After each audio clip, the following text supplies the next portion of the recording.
રાજકોટ ખાતે self finance શાળાઓ દ્વારા ઉઘરાવાતી ફીનો મામલો. શાળાઓ દ્વારા ઉઘરાવાતી ફી મામલે એનએસયુઆઈ મેદાને આવ્યું છે. શાળા સંચાલકો દ્વારા મનફાવે તેમ ફીની ઉઘરાણી કરવામાં આવે છે તેમ કહેવું છે એનએસયુઆઈનું. તો વાલીઓને સાથ આપવા એનએસયુઆઈ દ્વારા હાલમાં અપીલ કરવામાં આવી છે. જણાવવા માંગીશ કે શાળાઓ દ્વારા ઉઘરાવાતી ફી મામલે એનએસયુઆઈ હાલ મેદાને આવ્યું છે. જી હા, બિલકુલ જણાવવા માંગીશ કે શાળા સંચાલકો દ્વારા મનફાવે તેવી રીતે ફીની ઉઘરાણી કરવામાં આવતી હોય તેમ કહેવું છે એનએસયુઆઈનું. તો આ મામલે વાલીઓને સાથ આપવા માટે એનએસયુઆઈ દ્વારા અપીલ પણ કરવામાં આવી.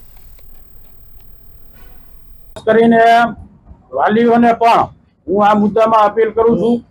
વાલી મંડળ ના જે સાથીઓ છે એને પણ કહેવા માંગુ છું કે તમે આવો, આપણે સૌ સાથે મળીને રાજકોટના વાલીઓને લૂંટવાનું એક આખું ષડયંત્ર ચાલતું હોય છેલ્લા 2-5 વર્ષથી, શું આયોજિત એક ભ્રષ્ટાચાર જે સ્કૂલમાં અને શિક્ષણમાં ચાલી રહ્યો છે એ બંધ કરાવ્યો.